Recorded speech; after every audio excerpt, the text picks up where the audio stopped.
começar, né? Até porque vão outras pessoas chegando aí, mas a gente sabe que o Jazz está bem, aí já são mais de 10 horas da noite lá e tem muita coisa legal para falar. Então a gente já vai iniciar. Fiz essa introdução aqui em português, vou fazer a introdução em inglês e aí a gente passa as palavras para o Jazz. A ideia também é que vocês façam perguntas, então, como eu falei, também tem uma ideia de confraternização, a gente está junto, tem vários amigos aqui, é muito bom ver as caras, e a gente também fazer perguntas e bater um papo. Combinado? Então, deixa eu fazer aqui só um minutinho. So, welcome everybody, and a very special welcome to our guest tonight, Jazz Groom. He's connecting from the UK, and it's very late there. And I did hear he's an early sleeper, so I really appreciate you being with us today, Jazz. Warm regards for everyone, and thank you so much for joining us. As someone of you might know, in Behavior Lab, Behavior Talks was launched last year, and the idea to have 3 special guests per year, and we love to have Jazz as our first guest in 2021. Today we are talking about the nudge theory, and Jazz will give us a background and what are the trends for the coming decades. Jazz is a very special partner of ours. He has more than 10 years, much more than 10 years of experience in practically applying behavioral science in business, societies, communities, and is the founder of Corey's Consulting, which works with some of the biggest brands and business in the world. He's the author of a new book, Ripple, The Big Effects of Small Behavior Change in Business, and is also the honorary research fellow at the Department of Psychology of City University, London. Jazz is also very engaged with Diversify Global. He will explain a little bit more about this network that I'm very proud to be part of, that gets an amazing network of experts all around the world to discuss behavioral science. So welcome, Jazz. It's so great to have you with us today, and I'm making you the roast so you can start your presentation. Thanks a lot. Well, thank you so much for that introduction, Flavia. So I have done quite a lot of international work. Hopefully I don't look too old, but I have done lots of types of different things. And one thing that I have found is my accent, my English accent, is from like the north of the country. So I grew up near Manchester. So there's been a lot of Manchester City, Manchester United and European Super League sort of football. I'm sure some of you hate football and some of you love football, but I come from near that part of England. And but I actually did go to London when I was quite young. Actually, I was about early 20s.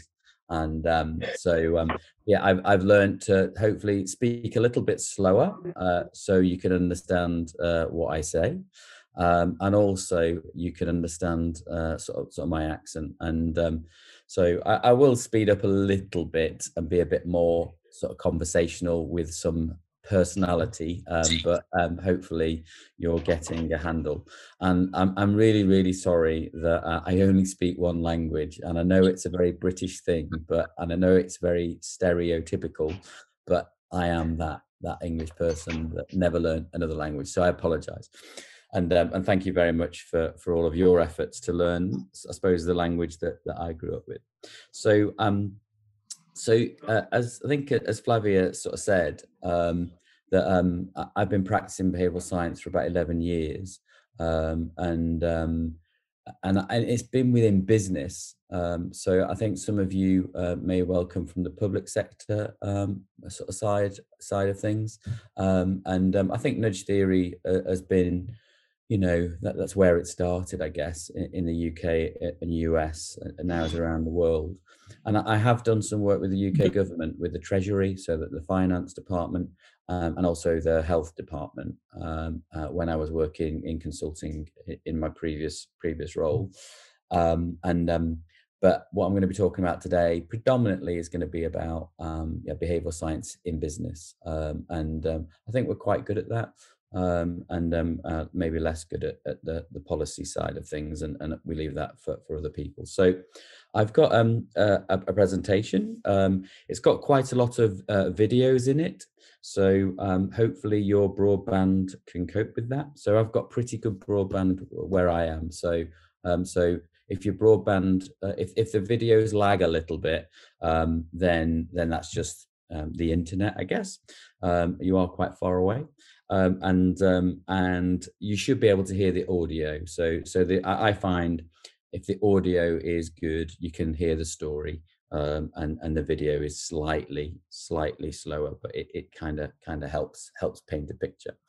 So I'll take you through, I suppose, some thoughts about what's happened in the last decade, and also what potentially could happen in the next decade. I think just a little bit. So, and I must sort of caveat and sort of forewarn you is that I try to be humble. You know, I like there's a famous boxer's quote which is, you know, stay hungry, stay humble. When you're very fortunate for a publisher to ask you to write a book, it's very flattering. And there's people that like it, there's people that don't like it. But I'm pleased that we've been able to do that with my co-author April. But one of the words that I think is on here is entrepreneur. And I think that word sometimes comes with a lot of, I suppose, a lot of baggage, like emotional baggage, or, you know, a lot of associated kind of themes.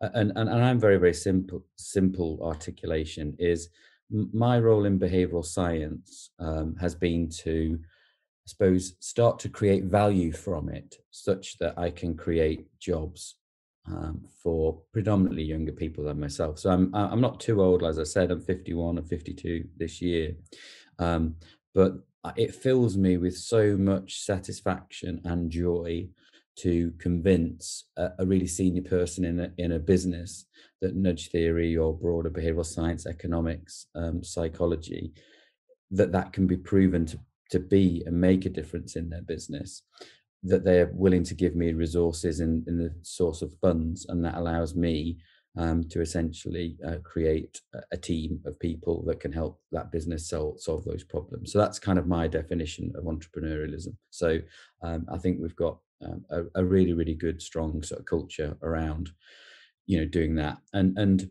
you know, as a theme, if there are any senior behavioral science leaders, obviously Flavia and Maria are in that group.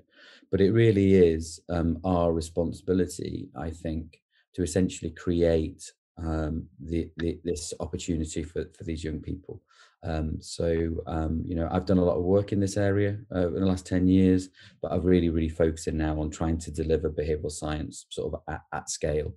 So, you know, how do we sort of secure, you know, millions of dollars and millions of euros, millions of pounds, such that we can change the world and make it better. So the mission, if you like. So I'll just talk a little bit about Cowrie. So I've actually had 3 behavioral science businesses. That makes me sound like a failure, but I'll explain. So the first business was a prototype. So that was in 2009, 2010. So just after sort of Nudge was written, and I was actually working with some of the government, I suppose, advisors pre the Nudge unit, so pre the Cameron and Clegg UK government forming the Nudge unit. I was working with Professor Paul Dolan at LSE, who was working previously with Thaler and Kahneman, and so I've been very fortunate to catch this sort of quite early. And then for those of you who don't know me, I'm sure a lot of you don't, but I then went to Ogilvy, the advertising agency, because that was my background, with a view to essentially create a behavioral science practice in the private sector. And I did that with Rory. So I'm sure you'll be familiar with Rory Sutherland. So we co-founded the practice in London. And some of you who do know Rory, he's one of the best, if not the best speaker, I think, in behavioral science. Just very funny, but very intellectual and articulate. And one one of the things that I used to say when we used to meet clients was, we make a good pair because Rory does the talking and I do the doing. And at the same time that Rory was at TED and doing quite a lot of, I suppose, more of the publicizing, I was in the background trying to figure out some real fundamentals of behavioral science in business, which was how many people do you need to conduct an experiment? What type of people? What's the process? What are the deliverables? Will it work? How do you manage the stakeholder? If it doesn't work, how do you manage the stakeholder? How creative can you be? Is it repeatable? And critically, does it create value? And is that value worth paying for? And is it sustainable? So I spent 4 years, and I was a little bit naughty, but I did it in an ad agency, and I was getting paid by the ad agency to predominantly do advertising, but I tried to do as much behavioral science as I could.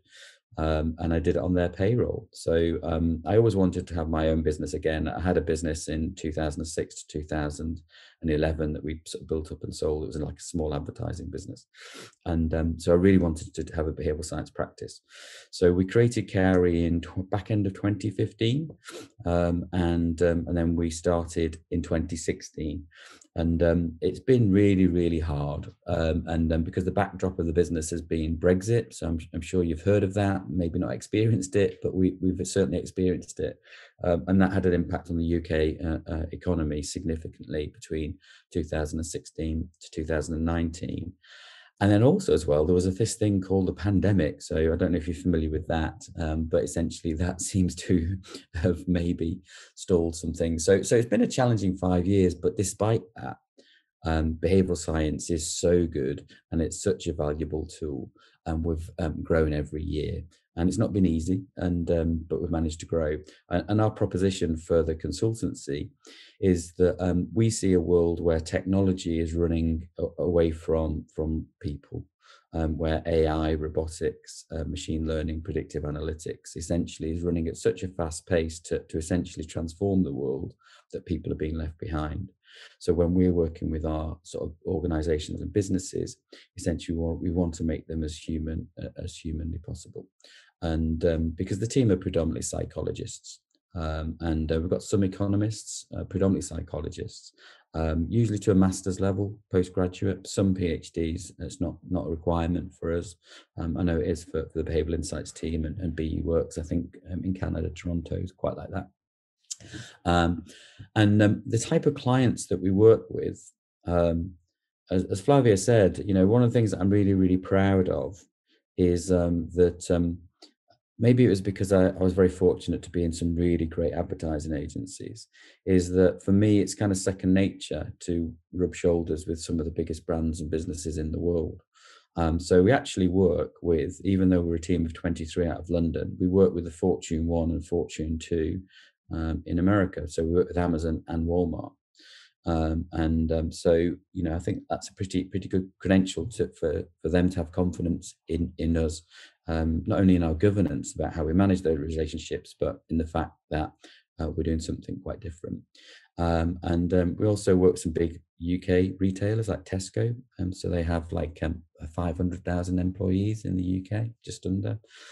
So they're one of the biggest employers and biggest sort of retailers. And then we also work with a lot of financial services brands.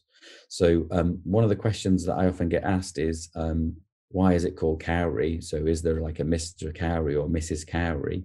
But the reason why we're called Carey is because cowrie shells, so the shells that you'd find from sea creatures on the beach, that was the earliest recorded form of money. And I sort of reflected a little bit on that and felt that was kind of a real psychological turning point, that I think a lot of the sort of simple human sort of often barter systems and reciprocity systems work really well. But when we introduce an intermediate currency that could be invested and compound and ultimately was fungible, money is money, but actually had this kind of psychological sort of conundrum for our kind of evolving brains. So that's why we're called Carey Consulting. And predominantly in the UK with a cross-cultural team. So we started off with 3 of us in London, predominantly I think Zeba's parents, one of her parents is from Persia. So we did have some slightly different genes in there, but predominantly it's kind of like 3 white people from London. But we've worked really, really hard to create a cross-cultural team where now we've got people from Indonesia, America, Hong Kong, Vietnam, and India. So India is a real hotbed for behavioral science right now. So as well as I think your market. So it really does feel like that some of the earlier markets really are slowing down a little bit, and then you guys are speeding up. So this is the team. So as you can see, incredibly cross-cultural and a lot of fun. So you know, while some of the topics that we deal with, some of the challenges we deal with are incredibly sort of serious and powerful, you know, people's future finances, like how can you help them save for a future where they've got, you know, and be reassured that their financial future is going to be maintained. But we can have a lot of fun. You know, it never amazes me, or I'm always amazed about essentially the human condition and some of the things that we all do. And then, as Flavia and Maria said, is that one of the things that I think is a real omission, or felt was a real omission, was the fact that behavioral science was predominantly global north, East Coast America, London, maybe a pocket in Sydney, of weird understanding. And I'm sure a lot of you are familiar with the weird sort of acronym. For those of you who aren't, it's a sort of a mnemonic, if you like, for Western, educated, industrialized, rich and democratic nations. And I was really, really conscious of this, and the noise started to get louder and louder and louder, and over the last decade, to where we are now, that I felt if you were a professional practitioner within behavioral science, then cross-cultural understanding was a mandate. You know, you couldn't practice unless you fundamentally understood cross-cultural differences. And whilst there's a lot more work to do in non-weird markets to rebalance the psychological sort of insights and academic work, it is going at a pace. And I think the community is incredibly receptive to that. What I found was when I'm talking to global organizations, so it might be like HSBC Bank, for example, is because they've been operating at a global level maybe for like 20 or 30 years, they expect their professional services providers to be able to deliver that. And so, you know, I often have a conversation where they'd say, okay, we'd like to do some work in Canada, some work in London, some work in Hong Kong. You know, how can you deliver that?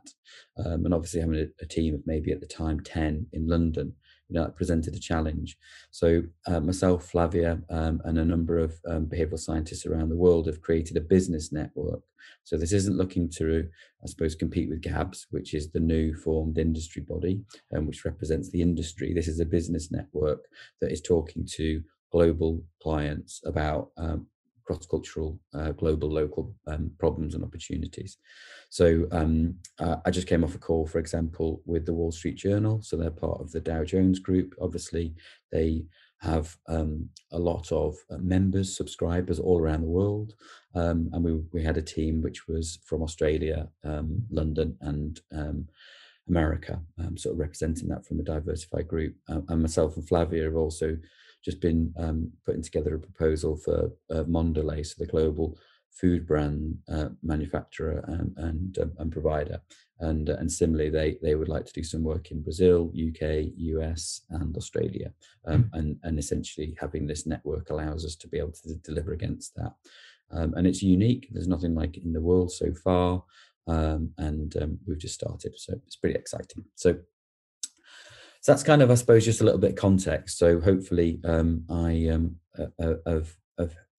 suppose, set out my credentials, that I don't know everything. I'm good at some things and maybe not so good at others, but certainly I think in this area there's a lot of work that's been done, and I'd like to share some of that. So I won't be talking as much. So we've got quite a lot of videos, as I said, that are all quite fun, but there's three key themes that I would like to talk about.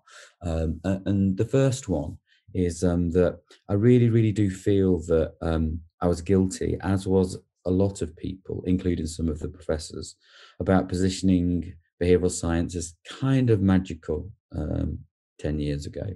And that had its advantages in that it captures people's imagination.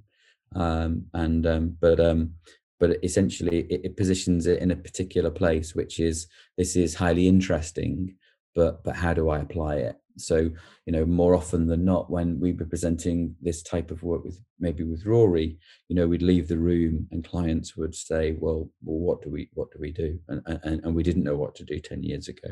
Whereas I think where we are now is we've been applying behavioral science at scale and made it more mainstream.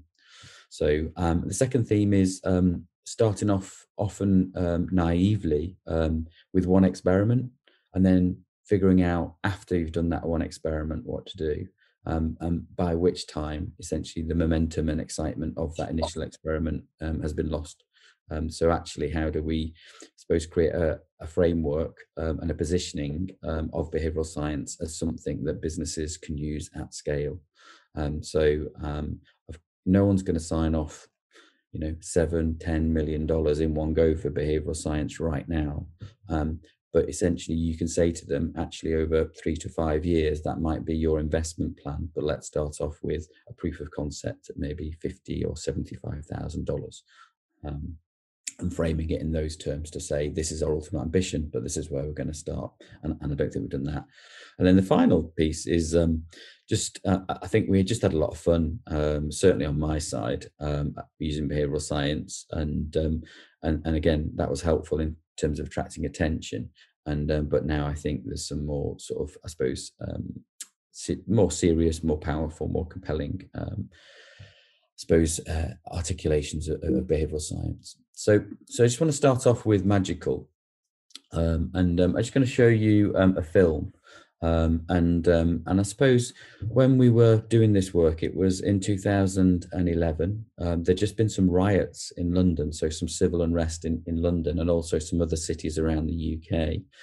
And it was around somebody was in a police, held by the police, and in custody, and unfortunately they passed away. And then it broke in North London, and then exploded in like Manchester and Birmingham and Liverpool. And people started to come out onto the streets and loot the shops in their local communities, which is really strange because the very same day in the morning they would go to meet their local shopkeepers, and actually they'd be buying cigarettes, or they'd be buying newspapers, or buying alcohol, and in the evening they were ripping down the shop shutters and stealing from them. So we wanted to create, I suppose, an intervention and prove that behavioral science, utilizing academic insights, could be used for social good.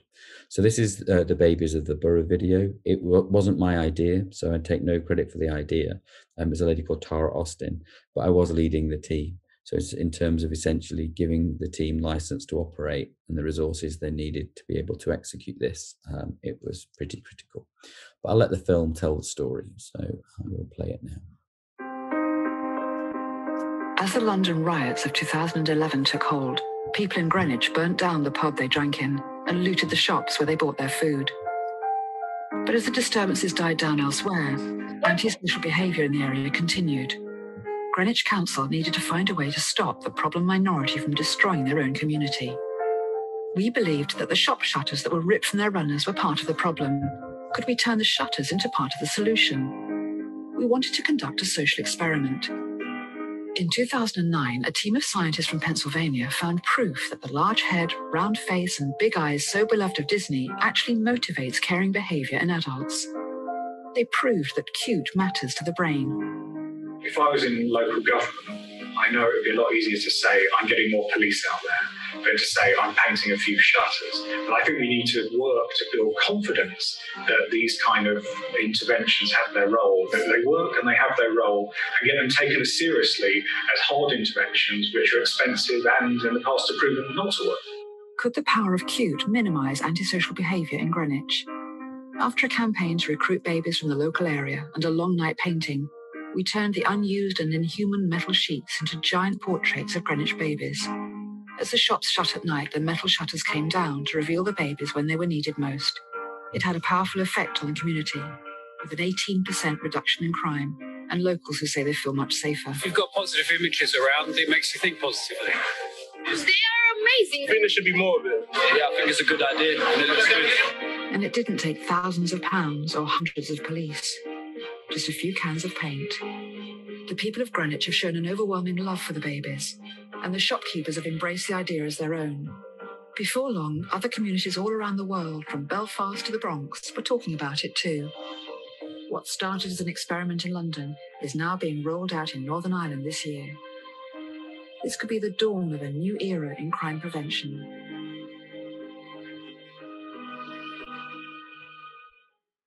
So yeah, it could have been, a dawn of a new era of crime prevention, but I think one of the things that it was magical, but we didn't really have a plan. We didn't know what we were going to do with it. We didn't know if it was going to work. We were so excited about taking an academic insight around baby schema and actually doing something really creative, and then starting to see and feel how the community felt, and then over time get the results. That's kind of where we were. We were kind of in the moment, and I think behavioral science, certainly in the last decade, has gone through this sort of transition to go, actually, we know that this is predictable and systematic, but we can manage the uncertainty because it is experimental. But actually, what's our plan? How do we essentially want this to become sort of more mainstream? And how can we apply these more sort of mainstream insights in, rather than these kind of one-off, kind of more sort of social good interventions, into something within business? And 10 years on, in terms of driving something sort of into the mainstream, I was given an opportunity to work with a building company, a construction company, but a really big one. So the type of contracts that they would work on would be, Google would want some offices in London, and they'd want to spend like £50 million to fit out their building, or the BBC would want to do a new building in Cardiff in Wales. And in this instance, it was the global headquarters of Shell in London on the South Bank. And the building site, whilst it was being built, had a lot of construction workers, predominantly young men. And these young men took risks because if they could do their jobs quicker, it means that they essentially could, get paid more overall. And by doing the work quicker, they would often cut corners or do things which may be a little bit risky. So if they were working at height on the building site, so it might be on a particular floor, say they were putting some lighting in, and it's quite a tall building, then they might have to get like scaffolding platform and with wheels on, and they might have to move that around the floor across the day, and they might have to go up and down the ladder about 80 times. So it's a lot easier to not lock the wheels, because what you can do is you can move the platform around a lot easier if you're not unlocking wheels and locking wheels, unlocking wheels, locking wheels. So they often don't lock the wheels, which does sound crazy because they might be like 20 feet up in the air. And if they fall off, whilst nobody dies in the UK from construction site injury, so it's very, very rare, they might break a leg or break an arm. And the critical thing is, if they do break their arm, they have to report it as a site incident, and it goes on like a register of all the construction companies. And when they go to tender for new business, so it might be another £50 million building site sort of renovation or fit out, they have to tender against other people. And it can be a critical point of difference. You've got one tender for 50 million from a good company, another tender from an equally good company at 50 million. But the second one has got 8 incidents, 8 broken arms. And you go, actually, I'm going to go with the first one. So it is a critical part of the decision-making process. So they briefed us to essentially help reduce unsafe behavior, utilizing broader behavioral science. And I was very, very fortunate to be interviewed on BBC Radio 4 once we'd done the experiment, and we'd also scaled it. So essentially we took the idea and we put it across all of their building sites in terms of how we reduce the unsafe behavior.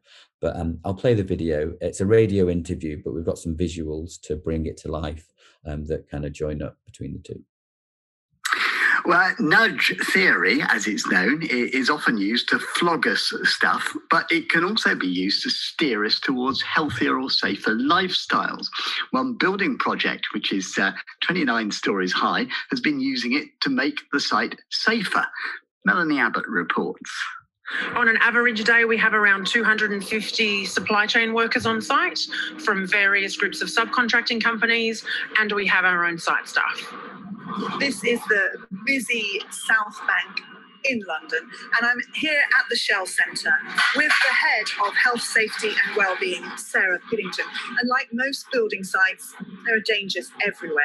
So Overby wanted construction safety and wellbeing to be at the forefront of everyone's minds. Instead of relying on signs, safety videos and what you might expect, they went a step further and brought in some consultants. We're inside now. Where are we heading? We are heading towards the canteen, and we have made some changes in. It's very pink. It is very pink. It's called Baker Miller Pink. This was the idea of the consultants, Cowrie, who are here in the canteen, not wearing pink.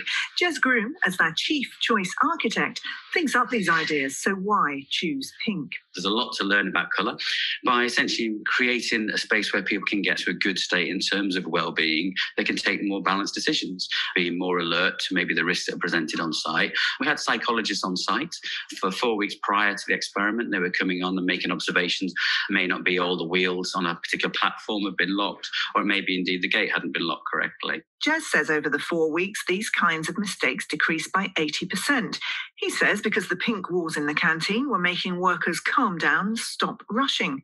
Instead of lecturing them, they were being nudged towards better behaviour.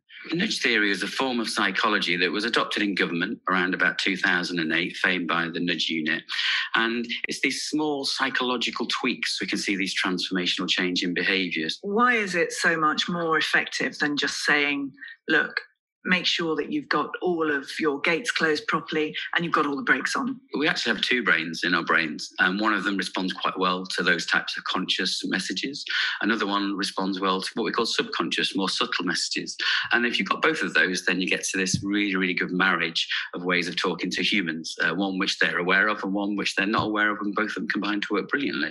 I know one of the other things you've looked at is trying to change the reward system. Yeah. Tell me about that. We had the lottery. Now, psychologically, often we work with penal systems. It's far more motivating to be rewarded for good behaviour. So we introduced essentially a gold card. So rather than a red or yellow, it was a gold card. And if you're observed doing a poor behaviour, essentially, I think you have 3 strikes, and then you'd lose your gold card.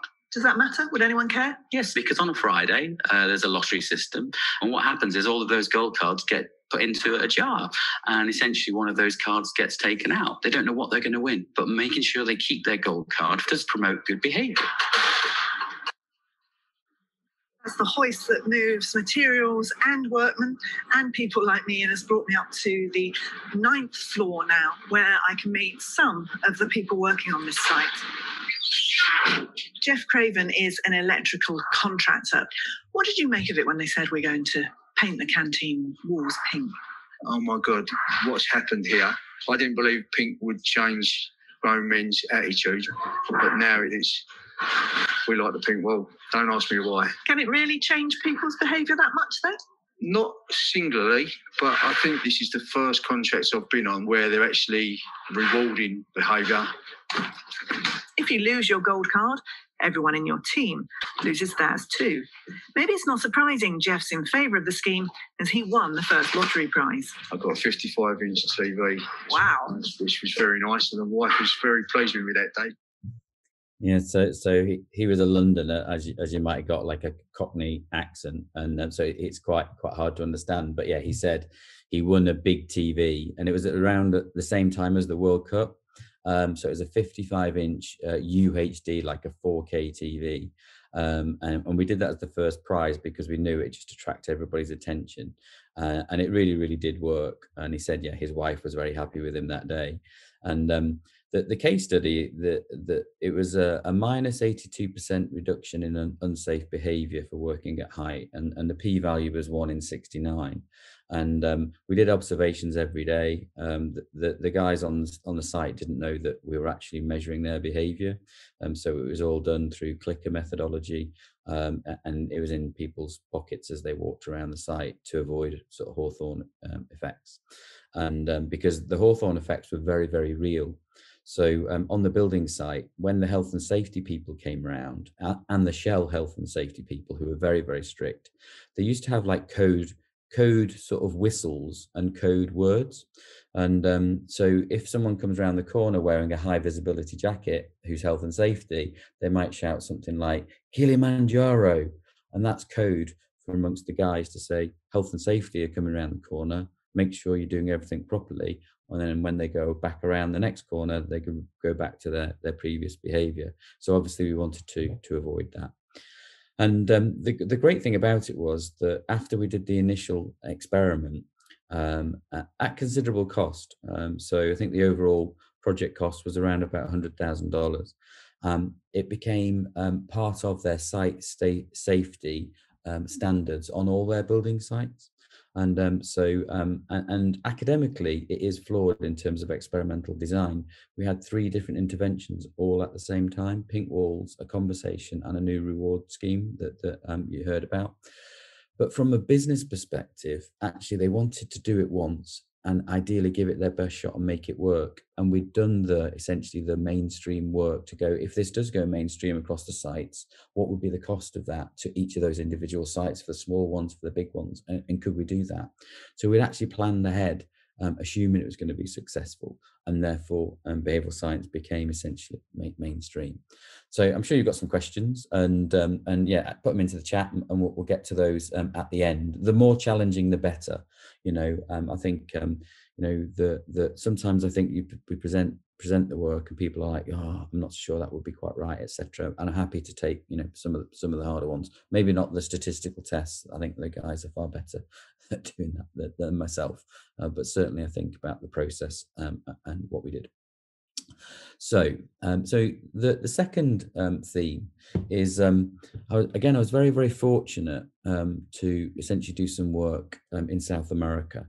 So I've done some work in Mexico around Nestle had a program which was called U4HK, which was United for Healthier Kids, which was Mexico is the #1 country in the world for obesity.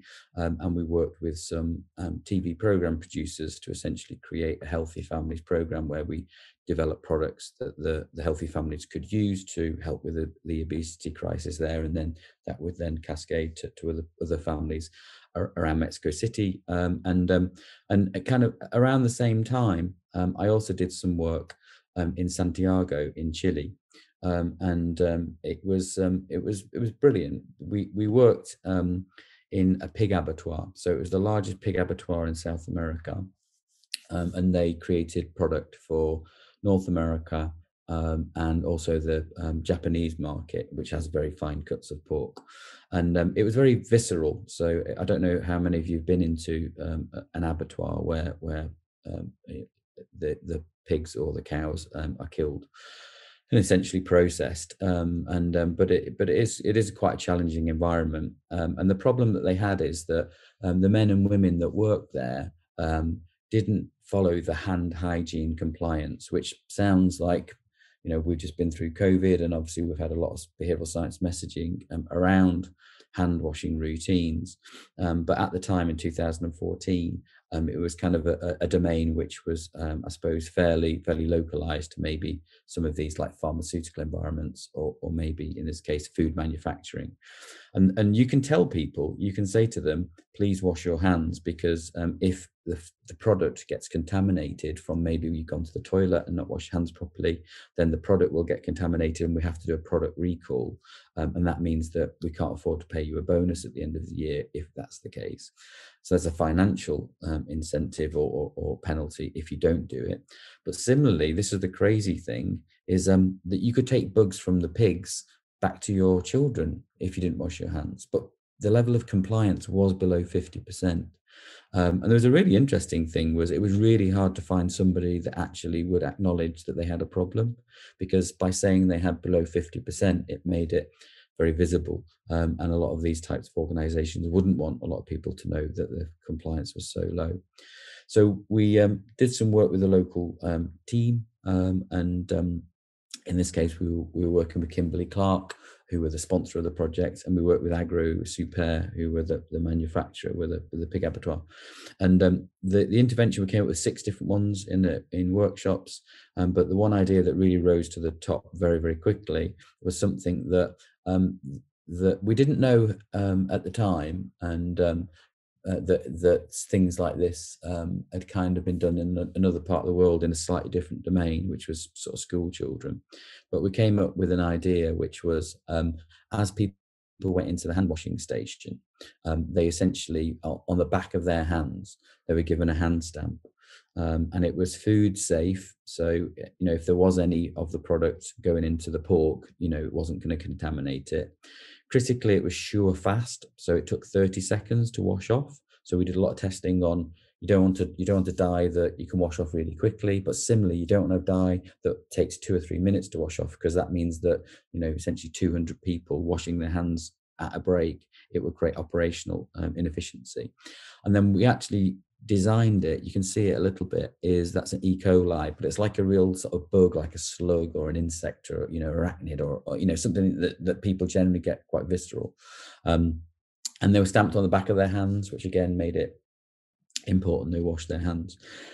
And then what happened was we measured it, I think, in most probably, I think the best way, which was not observational, were they following the right protocol? It was actually the outcome. So we actually did swabs. So we took swabs, maybe like a PCR test or a lateral flow test for COVID. We took swabs, and then we raised, essentially put them onto Petri dishes, and then we raised coliform. So we raised kind of like bug counts on Petri dishes, and then measured coliform counts. And what we found was when we introduced the hand stamp, because you had to wash your hands and you saw other people washing their hands, essentially it started to, I suppose, reintroduce a different norm. And we saw a 63% reduction in dirty hands as a result. And then what was really interesting was after 3 weeks of doing this, we then actually took the hand stamp away. And what we found was, because of the routine is conducted essentially about 8 times a day, and the domain is fairly fixed, and actually a lot of people are influencing your behavior. So we use the Triandis model for behavior to help us identify the different factors. And we took the hand stamp away, and we retained 90% of the 63% drop without having any intervention at all. And it was only for that particular moment in time. So one of the things that we didn't do is go back sort of 6 or 12 months later. And I suppose that's kind of the problem, which is that, sometimes behavioral science can do an experiment, either in academic world to prove, but certainly I found in business is that businesses and organizations do move on quite quickly. So I think there is a lot more work to do in longitudinal analysis of some of these effects, most definitely. And I think that was and maybe an issue with this. Afterwards we found out, and hand on heart, we found out, I think there'd been some work done in the Philippines around a stamp for children in a classroom when they went to the toilet to get them to wash their hands, which we hadn't seen. And we were quite disappointed, because we thought we were going to be millionaires, because this could be essentially a good product to sell. But I suppose one of the things was it was just one single site in Santiago. We hadn't necessarily thought about how we should make it mainstream, but we hadn't thought about, actually, we've now proved to the organization that behavioral science can be really, really powerful. What other problems can we solve in the organization? So not doing the same thing everywhere, but there may well be some other challenges. And I think that's very much different now. So 10 years on, the way that I think about and we think about behavioral science at Cowrie is actually, how can we apply behavioral science as a scalable tool across an organization? we work with a big financial services provider who none of you will have heard of, but they do a lot of pension sort of products in the UK, and our work is really, really extensive. So you know, the size and scale of the engagement, so the amount of money they're investing, is like a tenfold. It's like having 10 major projects a year, and you know, in the early days of behavioral science, it was hard to get one. So so the work we do often is in customers, so essentially helping design processes or customer journeys or products and services that reduce friction or are designed for the way the brain makes decisions. We help commercially. We write and build business cases. So I've got a presentation tomorrow to one of the biggest banks in India about the return that behavioral science can make in things like personal loans, how you might get people to bank online, how you might get people to put more money into their savings, and how you might get people to engage with new services. So commercially, I think behavioral science really, really does work. And then it works really well with colleagues, so with employees. So the Wall Street Journal call that I was just on at 8 o'clock this evening, it was all about employee experience. So how can behavioral science help us design the workplace for when we come back post-COVID? So what does that look like? What new behaviors do we need to adopt and drive? And you know, I know that's challenging, obviously, for a situation for most of you on the call in Brazil. But you know, I was in the office yesterday, and yeah, it's kind of crazy. You've got sort of 10 people in an office all on their laptops looking at the same meeting, which makes sense if you're in 10 different places. But if you're all in the same place, all on the same meeting, because you've got 4 employees around the world, or clients, it's kind of creates, you know, there's a different way of working for sure. And then the final thing is charities. So we do pro bono work for our clients' charities, and get people to donate and volunteer. So the application of like behavioral science, you know, when you plan for it, can be mainstream, solving everyday problems, but it can solve a lot of them, and it's having the confidence to and the ability to essentially resource and scale this. So I'll just play you a little clip of one of the clients. So this is our key client from the Phoenix Group talking about the experience of working with us with behavioral science, and she works on contact centers like call centers, which I know Flavia and Maria and Luciana have done quite a lot of work into.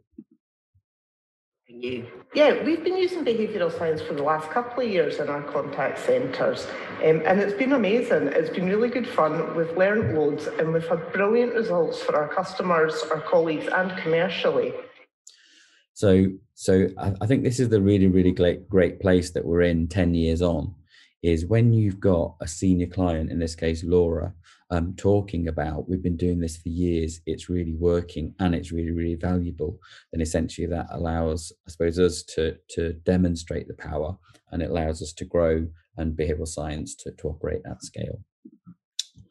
So that's kind of like the second theme, which essentially is building on mainstream. So it's kind of mainstream, but also scalable.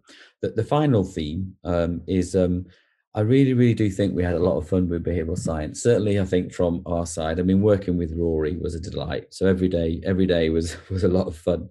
And but when we first started, I have to say that I think, you know, an advertising agency isn't academia, and we started to I suppose try and capture people's imagination in the way that I suppose creative people do. And so what we did was to try and kick off like the Ogilvy Consulting behavioral science practice. We did a series of experiments, and they weren't particularly robust, but we did record them. There was 4 of them, and they were all themed around rabbits, because it was the Chinese Year of the Rabbit when we were conducting this meeting, and we thought we'd use that as a theme.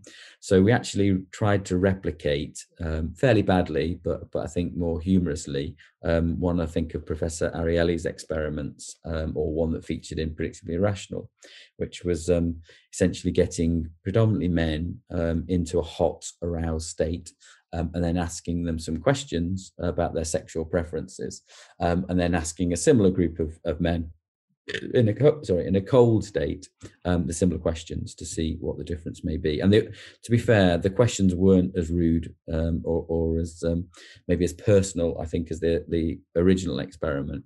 But we kind of recorded it, and we got some creatives to essentially make a film about it. And Rory is doing the voiceover. And essentially, it's I think it's quite funny, but I'll see if the English humour sort of translates over the pond.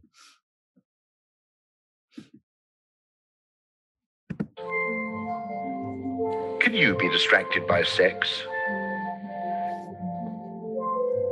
In a cold room at 3 p.m., participants were asked to fill in a survey for Dove about men and relationships. In a hot room at 6 p.m., with a supply of alcohol and magazines including Nuts and Zoo, the same survey was given.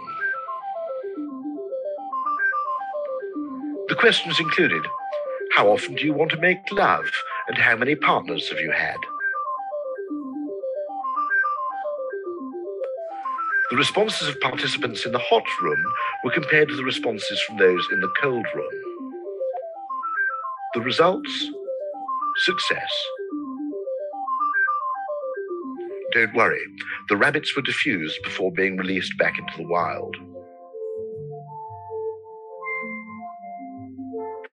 So yeah, maybe it's lost in translation, but the small guy at the end of essentially the end of the line, he was a big character. He was the South African guy, big sort of charisma, big personality, and yeah, it's the creatives kind of came up with this idea, and that's how we used to present it. So it wasn't p-values, it was more about, I suppose, personality and excitement and playfulness, to capture people's imagination, to say, look, there's some really interesting things that are going on in terms of behavior we'd like to engage. And I think where we are now is, whilst I think we still have fun in our jobs, actually it's about how can we take the insights and really start to push behavioral science into new areas and I suppose new innovations. And one of the things that we've done with a big finance client, a big pension client, and we work with about 5 pension companies that in the UK, but they're global. And one of the things that they found was that when they give their customers their annual statement, so telling them it's like a paper statement that they get in the post, what they find is 95%, so 95 out of 100 employees never read that statement. And that's quite sad, that people aren't engaged in essentially what's going to happen to them when they get old, and have they got enough money. So essentially we created some personalized videos. So essentially we took all of those words and numbers and painted a picture, because we know that our brains are heavily biased towards visual stimulus. And what we did is we actually baked in 36 different behavioral science principles into a 4-minute film. These films were created in real time and scraped real-time data. So essentially you would press a button and then the film would be created, and there was 250,000 different variants depending on who you were, what you were invested in, how old you were, what investment style that you had, and ultimately when you were going to sort of get your pension.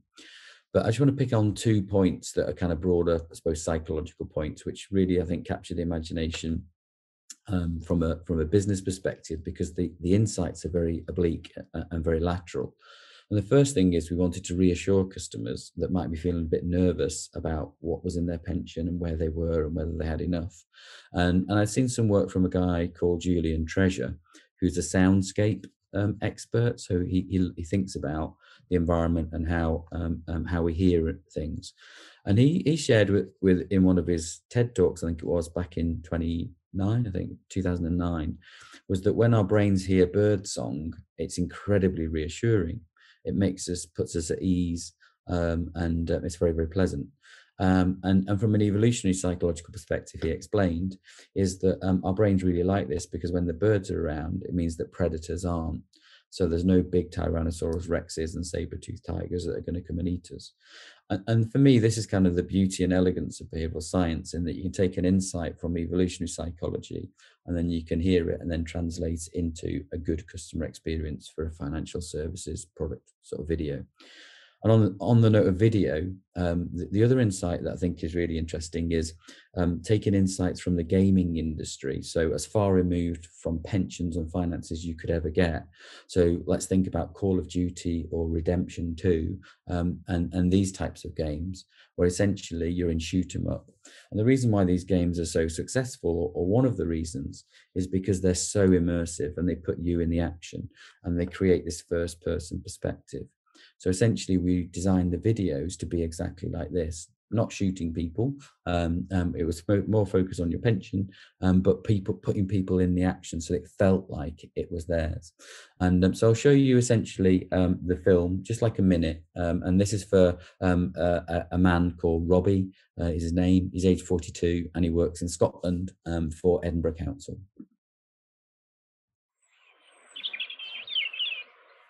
Hello, Robbie. Welcome to your Aegon Personalised Pension Summary. We've made this video especially for you, where we'll cover details about your pension, such as your contributions, your fund, and what your pension pot might be when you come to retire. We've put all of this information and more into your yearly statement, which will be with you on your policy anniversary. At your current age, we can see that now is an important time to continue building your pension. For now, make yourself comfortable and let's take a look at what's been happening with your pension over the last 12 months. So, here's what you've invested and here's what your employer has invested in that time. And as you know, you contribute through salary sacrifice, so you've helped to boost your pension pot. Which means the value of your pension pot is currently at this amount. It seems like your employer contributing to your pension is a valuable benefit. Additionally, you also have the payments you've made into your ISA. So as you can see, it's really, really simple to understand. And that is the challenge, I think, that financial services make this type of information so complicated that nobody wants to do it. But when you present it in these terms, it creates this experience where you're really, really happy to essentially sit through a 4-minute film because it's all about you and it's personalized. And what we found was that people opening essentially the open rate for the emails, it was at 41%. So you might think that's poor. So there's still 59% of people who don't engage. But if you remember, I said 5% of people engage. So we had like 8 times as many people engaging. And this is helping people plan for their future, switch funds into maybe things that reflect where they want to be, but also bring pension pots together. And then in terms of the assets, so the money that flowed into people's pensions because they were more engaged, it was over £1 million. And of course, that's the assets. So the company doesn't make £1 million from this. They take a percentage of that. But what we found was that the p-value was 1 in 250,000 chance on AB, and essentially this paid for itself. So this initial project essentially was self-funding at a pilot level, and from now on, the platform itself and all of the creative work is all essentially free for millions of customers and for the organisation. So I suppose that's kind of like the last sort of decade, I think. I really do think that through a lot of hard work, I'm sure you've done some work yourselves, but I really do believe that behavioral science is now sort of in the mainstream. Certainly, I think in some of the markets that went early, it can be positioned as a scalable tool that can work across the entire organization. And I think we need to sort of move away from kind of playfulness and humorousness and quirkiness to actually think about where it can have like a direct sort of business effect. In terms of predictions, I'm always wary of predictions because they're never right. But this is kind of, I suppose, how I'm thinking about behavioral science for the next decade. So the first point is that behavioral scientists have got a real blind spot because it's not taught in the academic curriculums around the importance of design thinking.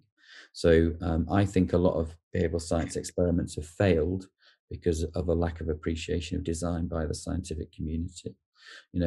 essentially it's not enough to essentially say this is what we'd like to do and then to hand that over to a designer who isn't trained in behavioral science.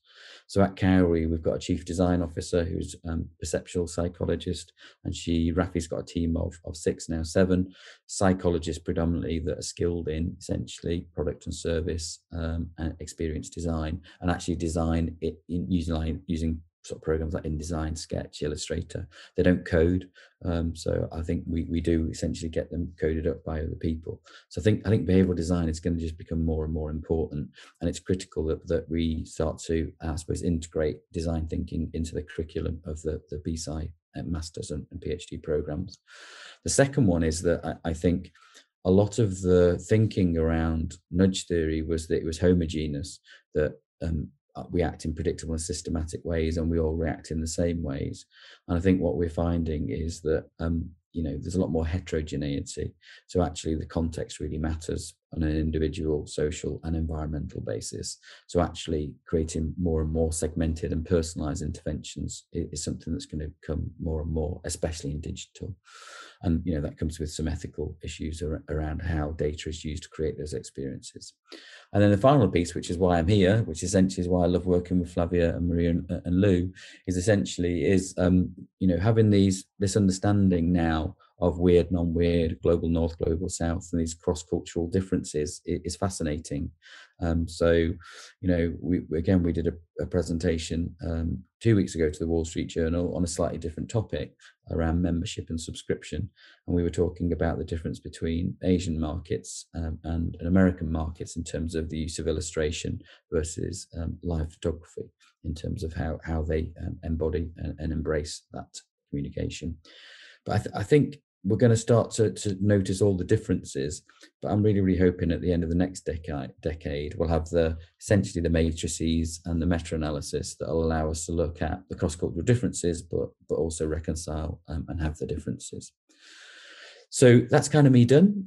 Just one final thing, Cowrie runs an annual summer school, and this year it was global last year, but this year we're actually going to make it more, I suppose, aligned with the time zones of the different areas.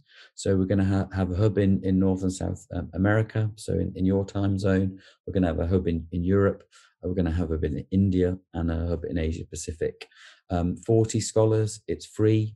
It's 2 weeks, it's full time, and it's a great opportunity for you to meet other people around the world, work on live briefs, and also hear from some amazing people like Flavia and her team, and learn a lot more. So with that, I'd like to say thank you so much for being so polite and quiet. And I'd really like to have a lot of good questions, and happy to answer them as best and as honestly as I can, and look forward to it. So thank you. That's awesome, Jess. Thank you so much. A lot of great content in there. We have a couple of questions for you. So let's begin by the audience. Claudia, would you like to ask? You have a couple of questions for Jess. Would you like to ask yourself? Yes, sure. Yeah. Thanks, Maria. How, Jess? Great. Hey. Listen you. Thank you. A lot of learnings through that, and then also inspirations. I am an entrepreneur here back in Brazil working with climate change. So my first question would say, I love the magical strategy intervention that you guys did it. Do you believe that would work for, effectively change, the climate change perspective that we have right now? Also, today is the Earth Day. Day, and our president went to, to speak some weird things. So how, can we use that strategy for climate change? Do you believe so? What? So can we use behavioral science for climate change, or specifically the baby's? No, the magical strategy intervention. The ones that with the paintings with the little kids.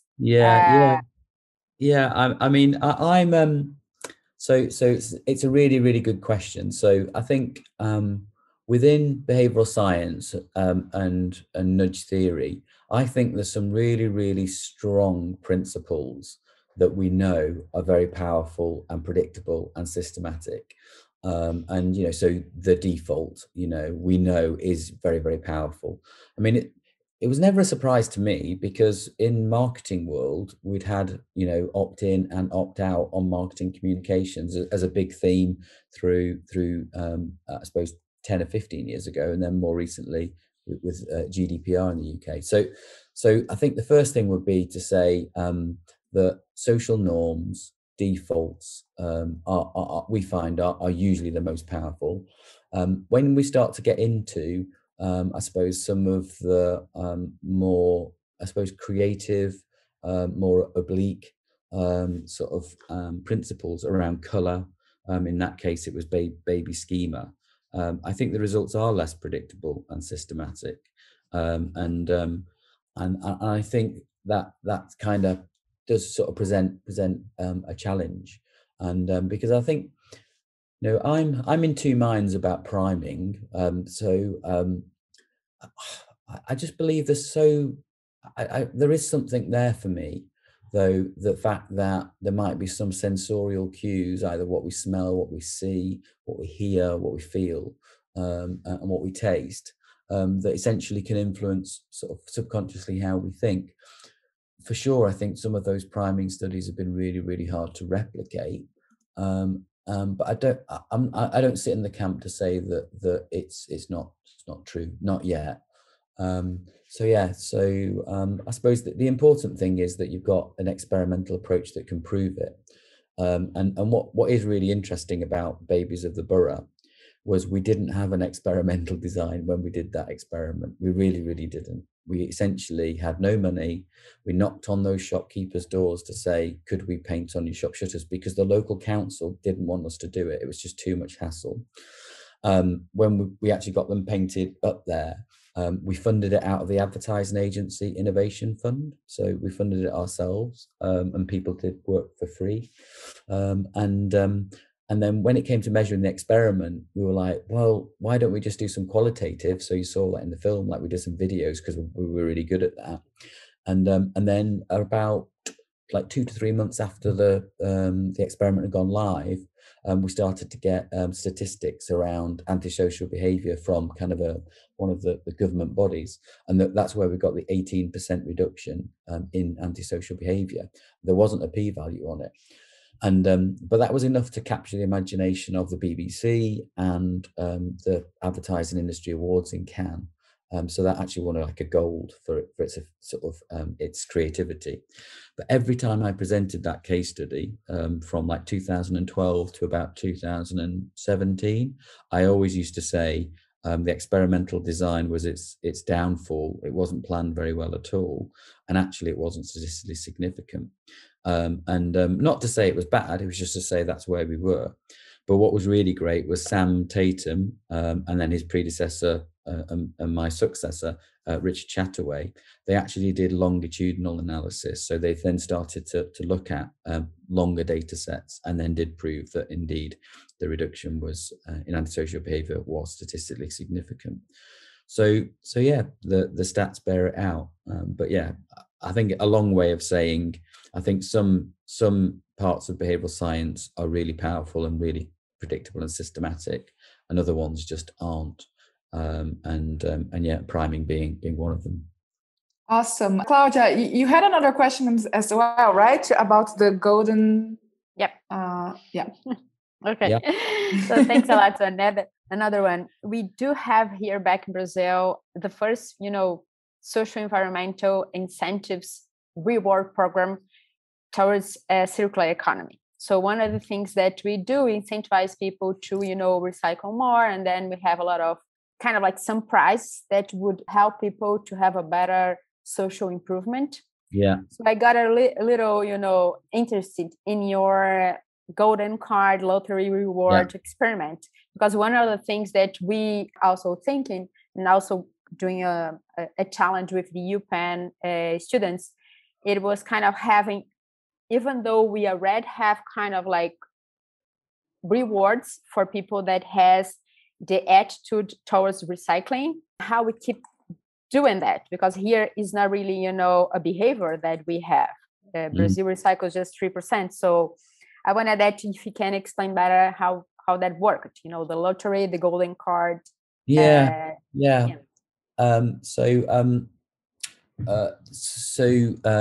They used to have a penalty system. So if you did something bad, you got a yellow card. It was like football. You got a yellow card, and you had to go off site for the day.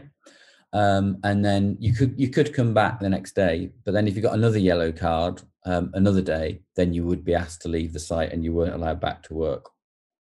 If you did something really bad and were seen, then you got a red card and went off site. And that was it. You never came back. So I just posed the question and just said, so when people do good things, what do you do? And they said, well, nothing really. That's what the job. And I just said, well, again, there's been some replication sort of crises, or some people don't like Skinner's work and pigeons and operant conditioning and random variable rewards. And but for me, it's always felt like an interesting concept, which is, not knowing what you're going to get is really, really exciting for the brain, so not knowing, or every week it changes. And I think Nir Eyal, who within his hooked model, he explains it sort of really well around that the random nature of rewards is particularly motivating. So we sort of tested that. I think the best bit of it was the social reinforcement, which was, so Claudia, if I was working with you and Flavia, and I was, essentially bad, and I got, saw doing something bad, then essentially you would lose your gold cards too. So when it got to Friday, and everyone else is sitting there going, I want to be in the draw, and am I going to win a 3-course meal at a Gordon Ramsay restaurant, or am I going to win the holiday, or am I going to win the TV? And then you go, no, Flavia and Claudia, you're not, because Jez was naughty this week. And so what you do is everyone, this is what we found, everybody socially reinforces good behavior because they don't want to come out of the draw. So it's kind of loss aversion with social reinforcement. The really, really interesting thing, and again, there was no empirical evidence on this, it was sort of anecdote and hearsay and subjective, was some of the most valuable prizes, which I have seen in the literature, are prizes and rewards which are social rewards. So I'll explain what I mean. So if you work on a building site in the UK, one of the things that they like to eat in the morning is a bacon sandwich, like a pork sandwich, and you could get free bacon sandwiches for Claudia, Flavia, and me all week. And that's a brilliant thing, because you're gifting that to all of your team, and that is really motivating. So, getting a holiday for you and your family is great for you, but it's maybe not so great for your team. But winning bacon butties, bacon sandwiches, makes you feel great because everybody gets something, or certainly your electricians or your plumbers. So that was interesting. And yeah, I mean, when we get to, I suppose one of the things that we obviously didn't talk about now is that because I've got a great team, we did start off with sort of models for behavior. So I think I mentioned the Triandis model when we were looking at hand washing. But when you've got a good understanding of what we think the factors are in that particular behavioral system, and then the interventions you design sort of start to populate and start to cover all of those moving parts, then I think you get to a really, really good place. So with climate change, I think often you need a really, really strong environmental cue that makes it easy for you to exhibit that behavior. So if you don't have, if it's not easy for you to recycle, then you wouldn't do that. And I know I've done quite a bit of work now in recycling to go on single-use plastic, and there's not enough processing and recycling for single-use plastic anymore. So it's all about reusable vessels rather than recycling plastic. But yeah, so I often think that classic intention action gap. So 80% of people want to do the right thing, only 20% people do. So how do you then fill that 60%? And often it's about creating an environment that people can do the task easily, and repeat it easily, and other people around them do it easily. And I think when you get those strong sort of defaults and strong norms, I think you're onto a really, really good place. And then essentially those types of lottery systems are essentially just that little bit that keeps it going along. That's how I would look at the model. And if you don't have some of those fundamentals, if nobody's doing it, and you're the odd one out, or it's really hard and you've got to drive 20 miles to do what you want to do, then it won't happen. So yeah. Great, thank you, Jess. Thank you, Claudia. I'd like to give the word now to Arthur Mascarenhas. Arthur, please feel free to unmute yourself. Thank you. Hi, Jess. Thank you for your great presentation, great insights. I would like to talk about consultancy, because regarding getting behavior insights here in Brazil to private organizations, maybe here in Brazil is still a few years behind in terms of awareness of benefit of applied behavior sciences in an organization. You talked about creating value, and maybe here in Brazil, private organizations still don't see that value in applied behavior science. So when you think about this, what do you think would be the best entrance door to get behavior-oriented projects to companies? And which kind of companies would be the early adopters of applied behavior sciences for their business? Well, that is a brilliant question. That's very, very good. I like that question. And thank you. I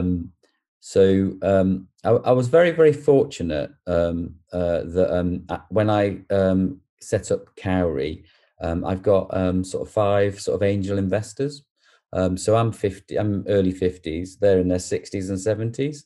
And I really wanted to get a kind of a 3-generational kind of business, young people with energy, sort of 40 and 50-year-olds that are good at essentially got experience, and then 60 and 70-year-olds that have made some good mistakes. And one of my investors said that let's have a think about where our skill sets lie in terms of this group of people. Let's have a think about where behavioral science could play a strong role, where a lot of the psychological biases and shortcuts exist. And then this critical point, let's go where organizations have got good profit margins. And because they are most more than likely to be able to invest in these types of innovations. And so and then another one of the investors said, and they were angel investors, there wasn't huge amounts of money, and he said, well, if you want to make money, I've always found you need to get close to the money. So that really ticked financial services. And then when you think about shortcuts and biases, actually, finance is riddled. Behavioral economics was kind of like the bubble, if you like, in behavioral finance, and then broader behavioral science. And then when you look at margin, then you go, quite a lot of the banks are still making quite a lot of money. So we really triangulated around financial services for those business strategic reasons. So and I think that is really interesting. That's why I love the question, because you've got a business brain and a business mind, because you want to know, because that's something you've been thinking about.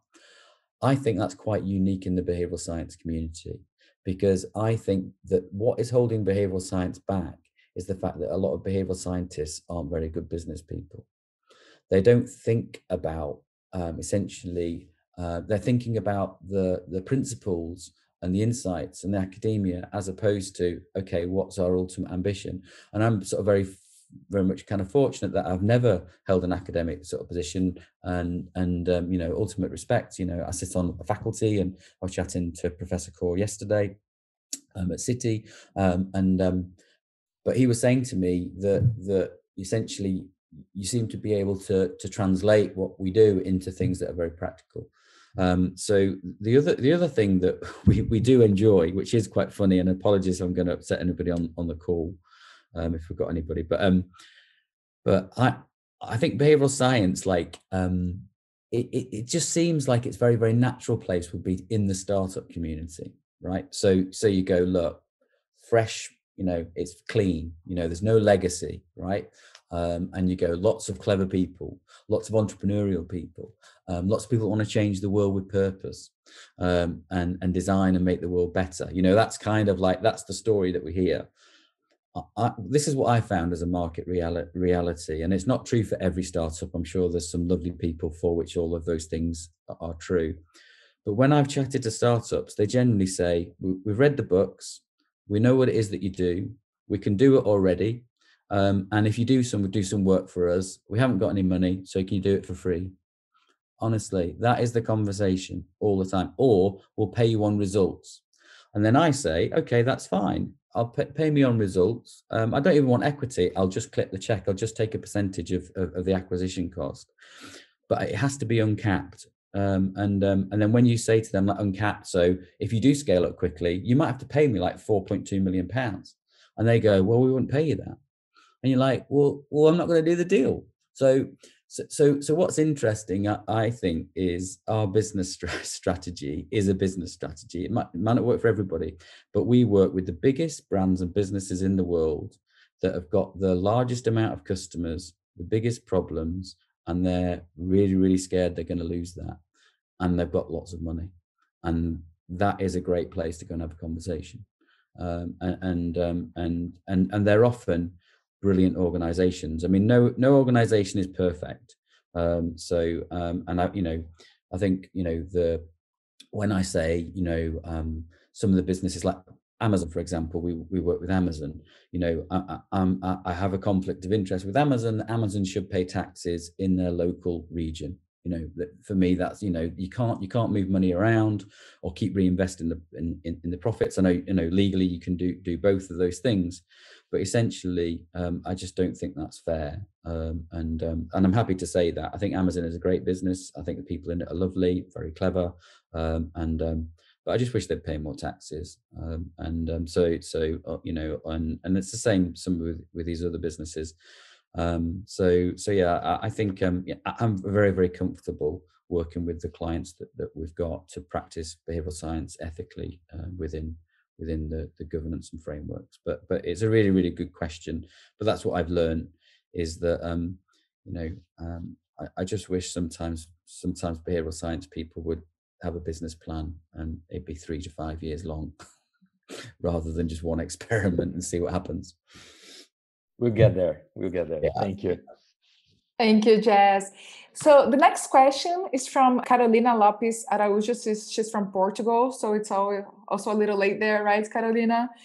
So basically, she's asking, so if you have any referrals of paper or articles that relates narratives with behavior economics, which, perhaps points out how the construction of narratives and discourses can serve as nudges. As it did seem to her that the case of the customized speech about the pension plans went through that line, right? Yeah.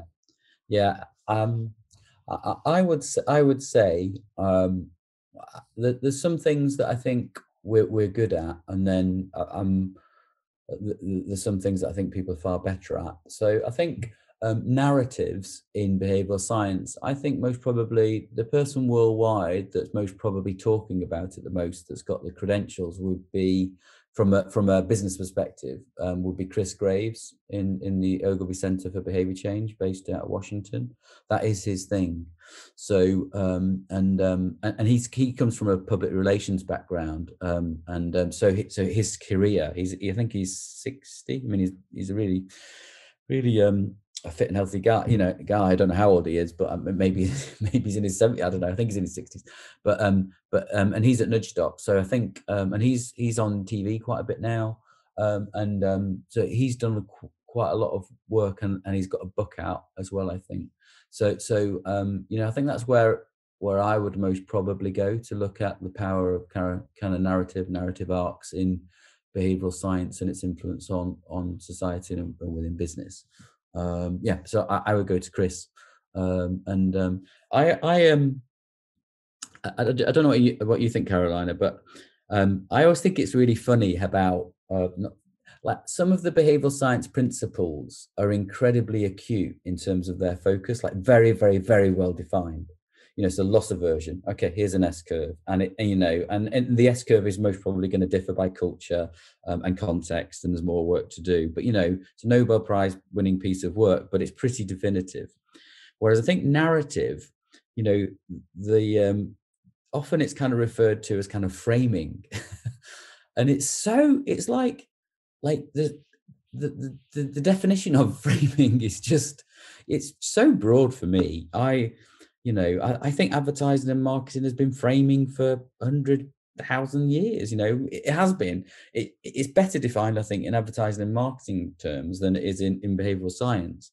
Because when you do look at framing, it's like, well, if a doctor says in 5 years you've got a 90% chance of being alive versus in 5 years you've got a 10% chance of being dead, and you sort of go, okay, that's fine. That's a good example of framing, but there's no building blocks or clues how I get to that. So that's my frustration, I think, of narrative and framing, is that I actually don't think that area of behavioral science is particularly well defined. It's just a catch-all. It's like framing, okay, and there's no clues, so maybe I haven't given the answer that you want, but I can tell you a funny story about a similar sort of phenomena. That I was very fortunate when we set up the Ogilvy consulting practice in behavioral science. We caught it at the right time, because it was just as Nudge had just been written, but then particularly Irrational, all of the kind of the popular sort of academic books started to come out. So when we hosted all of the professors in London. So I met Kahneman, met Cialdini, met Ariely, met Thaler, and with Rory. They were there to see Rory predominantly, but it was nice to be there. And but I remember asking Cialdini, because at the time I really liked influence. I think the 6 principles are amazing. They're quite constrained because there's only 6. But I had a similar conundrum, that I thought 5 of the principles were very, very clearly defined about the psychology, the principle, and the outcome. But the 6th one that I didn't understand well was liking. So he explained that when we like things, we're more likely to be attracted to them, and that can influence our behavior. But he didn't explain how to be liked. So like how you can get people to like you. So in a room of 120 people, I've been thinking about this for a while. I put my hand up in the question session to Professor Cialdini, and I said, I just want to start by saying I'm very, very comfortable with myself, and I do have very nice family and quite a few friends. But on your liking principle, I'd just like you to explain to me, how can I be liked? And it isn't in the book. It isn't in the book. And but it was an interesting question. So he then sort of pondered, and he told me, and it's a brilliant answer, and I'll tell you what he told me and the people in the room. He said, if you want somebody to like you, you've got to like them first. And I was like, wow, okay, I kind of do those sorts of things, but having it clearly explained sort of like that. So it wasn't necessarily sort of like, maybe as deep as I wanted, but it certainly was good. And I'd like something like that on narrative and framing. That I'd like someone to maybe explain or do the academic work to maybe clearly and better defined kind of what that phenomena, what that principle is. But is that okay, Carolina? Sorry, I think I've half answered, but hopefully told a funny story to get me out of jail. That was lovely. Thank you, Jess. Now I'd like to please open the microphone for Guilherme Lima. Guilherme, please feel free to unmute yourself. Thank you, Jess. Thank you for your call. Thank you for being here, and thank you for the answer to Arthur, who was brilliant. I'm actually a management consultant that came to behavioral science because I ceased to believe on 3- and 5-year-old business plans. Yeah. But still, I see your point, and the point of that you made of sort of eliciting loss aversion for the clients in terms of how much they got to lose on not investing in behavioral science is a brilliant one. But I have a question, sort of on the nature of the work and what is marketable in a way. Yeah. Most of the examples, and I assume most of your work, is centered on either mostly consumer and or employee behavior. Yeah. So And what's your take on challenges and opportunities on applying some of the insights of behavioral science into trying to move executive behavior, like decision making, ethical behavior, or decision efficiency, which I assume is a hard needle to move, but it's one that would have a great impact in terms of value. Yeah, it's a really good question. So when I was putting my sort of business plan together to get kind of some people to invest sort of behind me, I suppose we just had to think about what's going to give you the traction to allow the momentum that's going to allow you to create a business, I guess. So when I was at Ogilvy, we used to do like lots and lots and lots of different interesting projects. So it's very much kind of a horizontal sort of approach. So, and I think, Sam and Dan would say a similar thing now, that when they run that practice, it's about sort of interesting projects rather than repeatable, sort of scalable and deep. So I think that's been the rationale for why we've done what we've done. So and it's the same as most businesses. So I think where we are is and I learned this from maybe my advertising days, that there's usually three types of client or three types of project, broadly. So there's revenue pieces of work, which essentially is good margin, and it's fulfilling work, but it's quite regular work. It drives, and it's the engine of the organization, but it creates the resources and the capabilities. You've then got reward, which essentially is those clients that are more deserving, arguably, that are very fulfilling to work on. So that might be a clean energy company that's trying to disrupt the market, a big one, but albeit they've got a different type of positioning. And then the final one is reputation, and that's like signature pieces of work that are breaking new ground. I think where we are is that every year we do one or two of those pieces of work, and it may well be in that domain. So I was toying in my business plan with kind of a module called bias in the boardroom. And I think McKinsey have done a good paper on it. So it's quite hard to find stuff, but there's about 3 or 4 papers around boardroom dynamics, and how you can mitigate against bias. But it's still quite theoretical, but I think it's going to be an interesting sort of area.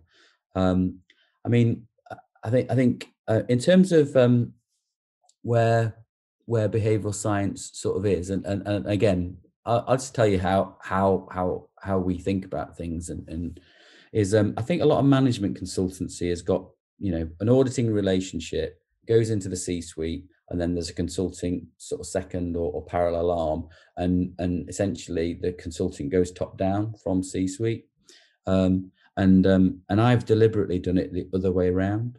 So essentially, the way that we operate is we identify usually a director, so who's most probably 1 or 2 down from C-suite, and essentially try and capture their imagination in a vertical market conference to say this could be transformational for you and your career and your organization. And they've got a discretionary budget to essentially do something. And then we then go right back down to the coalface, because one of the things that I've learned is that to practice behavioral science in business, you need to have all the people who are interacting with the customers or the corporate customers or the intermediaries. You need to have their trust and faith and believable and authenticity and connection with them, because often if you don't get them on board, it just doesn't happen. So I don't know if you found in your consulting career that you go, as you say, transformational business case and benefit, PowerPoint chart in terms of essentially the Gantt chart, which has got the methodology, deployment of all those work streams, and then actually about 2 years in, everything changes or moves on, and you don't realize, you realize 60% of the value that you said you were going to go in, but it doesn't actually get into the organization at coalface. So I know that it takes us about 12 months to 18 months longer to go back up the other way.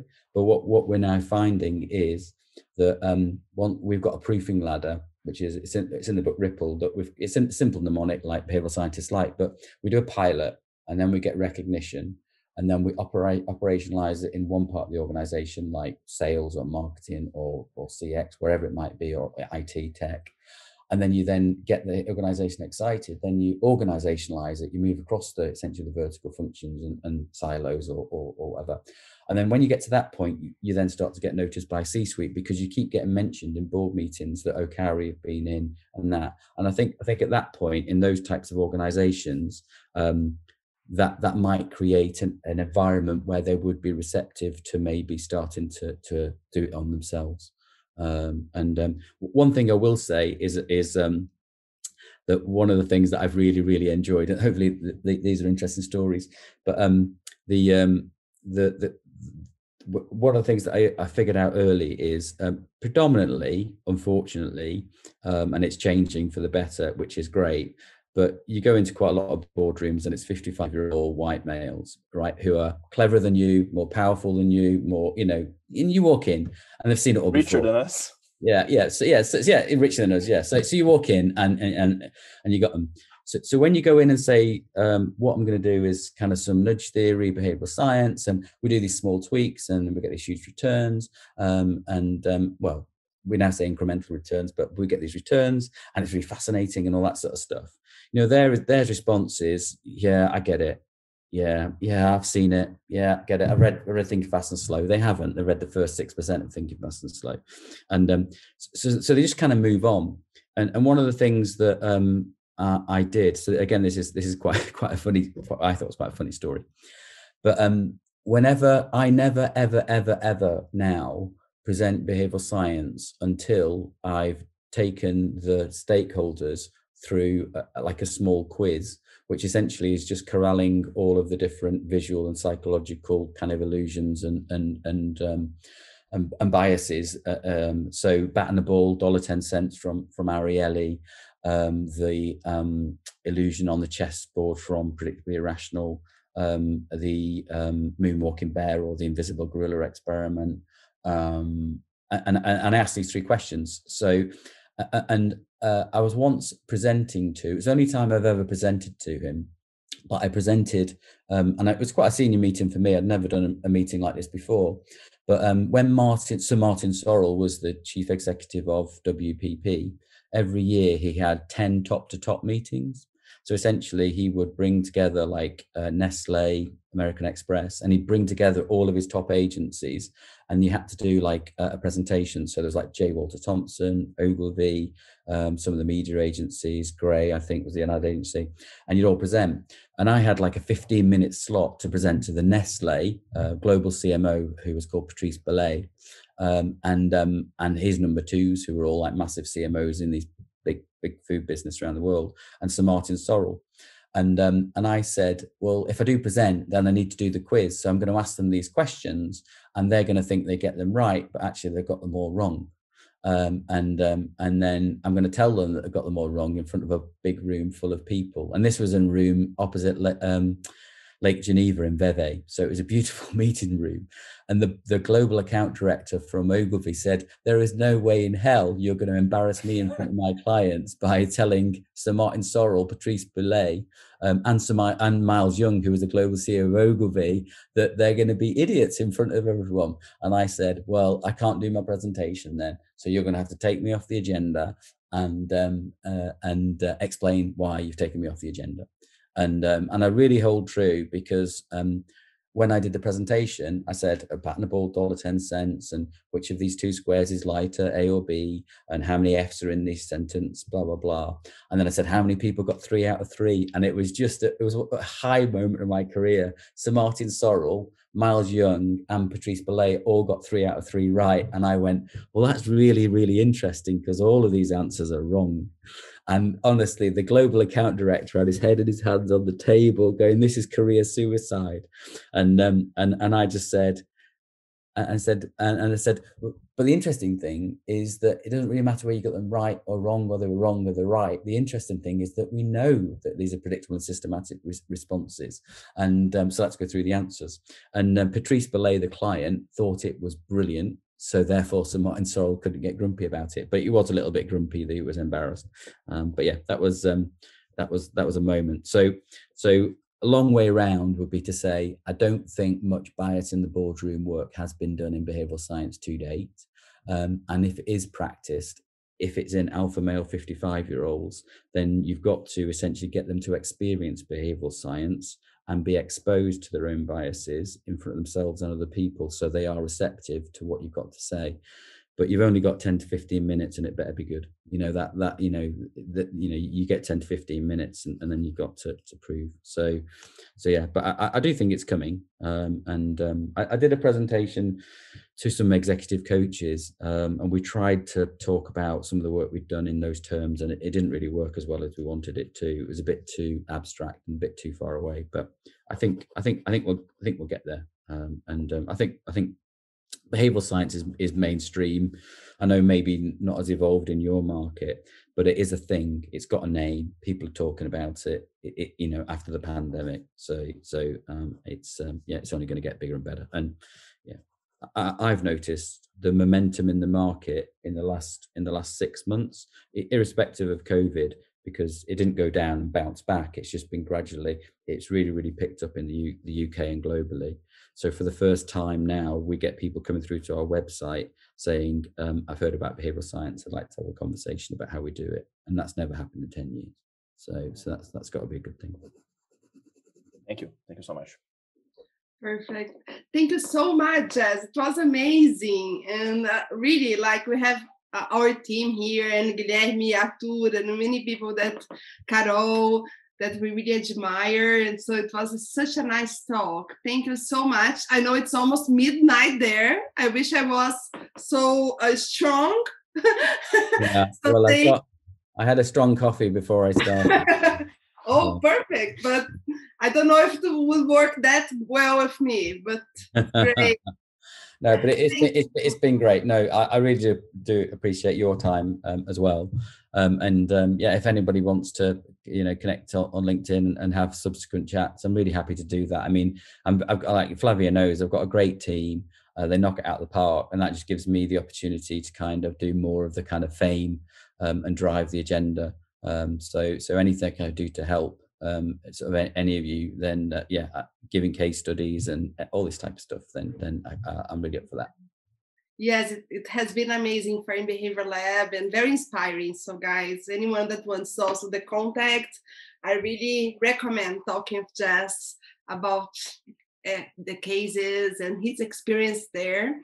So Jess, thanks a lot. We would like to take a picture, like if some of the people here could put the video on, so we have this moment registered forever. And it was very, very amazing. Thanks a lot.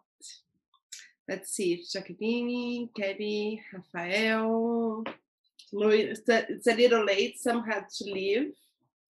So 1, 2, 3. And I'll send just one more because Georgie and Carla just put their videos on. One more. And I'll send this video to you. Jess, again, thanks a lot. Thank you, guys. Thank you. Have a good evening. Okay, I'm going to bed. Thank you very much. Bye-bye. Bye-bye. Thanks a lot. Bye-bye.